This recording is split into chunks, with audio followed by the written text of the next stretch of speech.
कधीच नाही चुकणार तुमचे फेवरेट टीव्ही शोज झी5 सोबत, तेही एकदम फ्री। आई अंबाबाई, आम्ही जे काय करतोय त्यात अधिपतींच्या भल्याचाच विचार असतोय।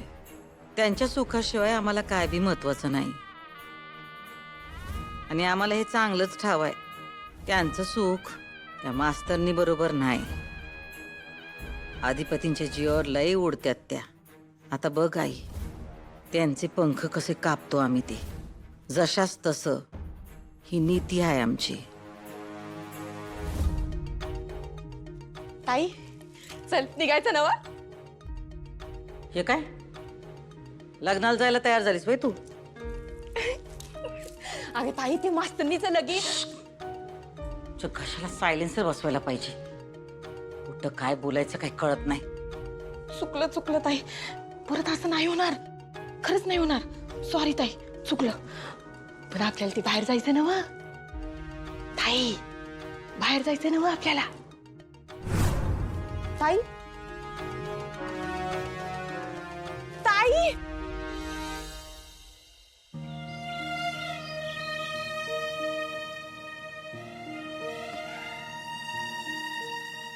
अक्षराचं नेमकं काय चाललंय काही कळत नाहीये।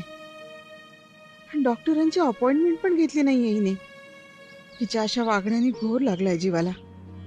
त्या रात्री म्हणत होती माझ्या संसारासाठी भुवनेश्वरी मॅडमना पण फेस करेन। कसं करणार आहे ही?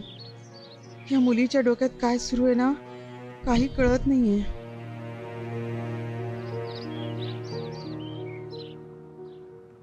आई,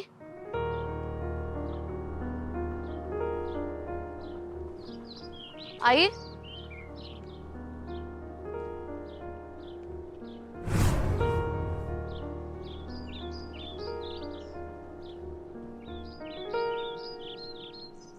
आई, काय काय झालं? असं दचकलीस का?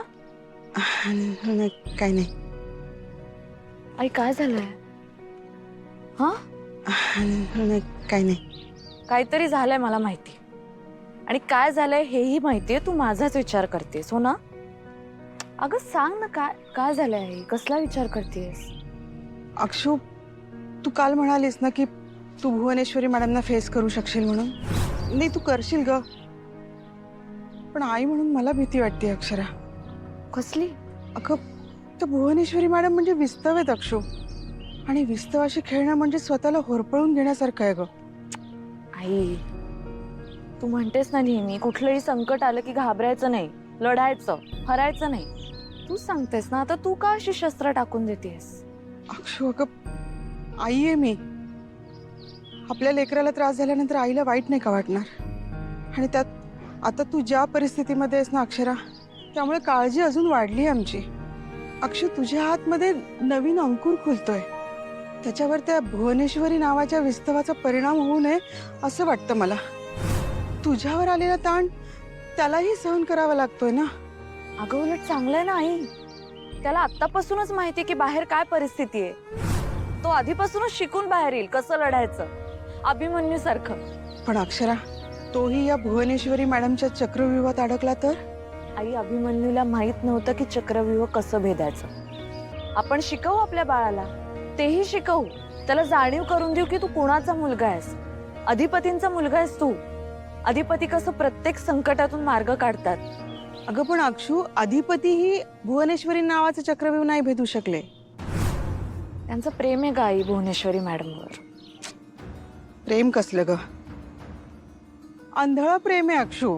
डोळ्यावरची पट्टी आई, ती पट्टीही निघेल।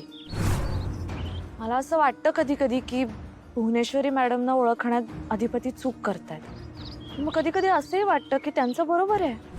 भुवनेश्वरी मॅडमनी वाढवलंय ग त्यांना, शिक्षण नाही दिलं पण कसं जगायचं हे तरी शिकवलं।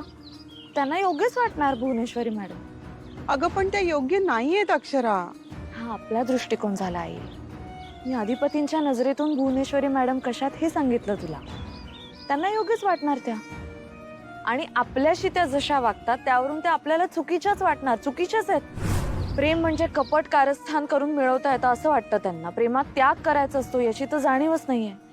आता असं वाटतं आई की त्यांनी बाबांना थोडा वेळ दिला असताना, थोडं त्यांना समजून घेतलं असतं, प्रेमाने बोलले असताना, तर कदाचित बाबांनी स्वीकारलं असतं. नाही, त्यांना सगळं पटकन हवं असतं आणि फक्त स्वतःच्या मनासारखं हवं असतं. सगळी युद्ध शस्त्रांनी नाही जिंकतायत, काही युद्ध प्रेमाने जिंकावी लागतात, हे कळतच नाही त्यांना. अगं म्हणूनच मला भीती वाटते अक्षरा. खरं सांगू का, म्हणजे माझ्या मनामध्ये ही भीती आहे की त्या तुझ्याशी तसं नको वागायला ना गं. म्हणजे चारुहास दादांना जसं त्यांनी अंथरुणाला खेळवून ठेवलं तसंच जर त्यांनी तुझ्याशी केलं तर. अगं आई शांत हो, असं काहीही होणार नाहीये. अगं तू आई म्हणून विचार करतेस ना आता, म्हणून तुला असं वाटतंय आणि तुझं योग्य आहे. पण हे बघ, तुझे जसे आई म्हणून माझ्यावर संस्कार आहेत तसेच तुझ्यातल्या शिक्षिकेचेही माझ्यावर संस्कार आहेत ना, तिचेही विचार आहेत माझ्या बरोबर. तू काय सांगायचीस की जर पेपरमध्ये एखादं गणित अवघड वाटलं तर ते सोडून पुढे नाही जायचं, ते आधी सोडवायचं आणि मग पुढे जायचं, शिकवायचीस ना मला. मग आता माझ्या आयुष्याचं गणित मला सोडवता येत नाही आई, मी कशी पुढे जाऊ? आणि कुसुमाग्रज काय म्हणतात, मोडून पडला संसार तरी मोडला नाही कणा, पाठीवरती हात ठेवून फक्त लढ म्हणा. आधी ते गणित सोडवायला मदत करायचीस ना मला. आता माझ्या आयुष्याचं गणित सोडवायला मदत कर, माझ्या बरोबर उभी राहा. राहशील ना? राहील. राहील ग बाळा. बरं अक्षू, डॉक्टरांना फोन केलास? नाही. अक्षू, का नाही केलंस तू बाळा?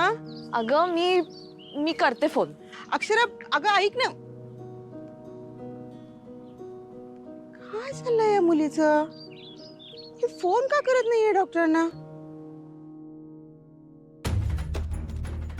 सुनबाईने आमचं लग्न मोडलं, आम्ही त्यांचा संसार मोडला. आम्हाला जे करायचं असतंय ते आम्ही करत आलोय आणि करत राहणार. हो, कळलं का तुम्हाला? कशाबद्दल? आधिपती यांनी सुनबाई. त्यांचं काय? त्या भुवनेश्वरीनं त्यांच्यात फूट पाडायचा काही नवा मार्ग शोधलाय का? हाय का आता? अहो सारखा सारखा भुवीला कशापायी दोष देतायसा? माझं म्हणणं ऐकून तर घ्या. आई प्लीज, जे काय ते लवकर सांगा ना. माझी मनस्थिती ठीक नाही आहे आई, मला एवढ्यानं टेन्शन येत आहे आता. नका काळजी करू, आता समजा चांगलंच होणार आहे बघा. कसं चांगलं होणार आहे? अक्षरा जोपर्यंत घरात परत येत नाही ना तोपर्यंत या घरात काही चांगलं घडणार नाहीये. येईल ती लवकर घरात. कशी येणार? कशी येणार? हा अधिपती साधं भेटायला तयार नाही, तिला कशी येणार ती? भेटली की दोघं. काय? आई काय सांगता? अक्षरा अधिपती भेटले? हा, मग दोघांचं बोलणं बी झालं. आई खरं सांगते ना? हा, मी कशापायी खोटं सांगू? आई काय काय बोलणं झालं त्या दोघांच्यात? त्यांचं भांडण मिटलं? नाही म्हणजे अजून नीट बोलणं झालं नाही, पण होईल. आणि भांडण बी मिटल बघा. तुम्ही अजिबात काळजी करू नका. आधिपतीला मी समजावलं आहे, तो म्हणलाय मी पुण्यांदा भेटणार आणि तिला घरला घेऊन येणार. सकाळी सकाळी खूप छान बातमी दिली तुम्ही. आता फक्त अक्षरा लवकरात लवकर घरात परत येऊ दे बस. देवाकडे एवढीच प्रार्थना आहे माझी. तथाच तू नका काळजी करू. आता तुमच्या पोरांनाच मनावर घेतले ना व, समजा ठीक होणार. आई झी 5 ॲप डाउनलोड करा आणि पहा सर्व एपिसोड्स एकदम फ्री.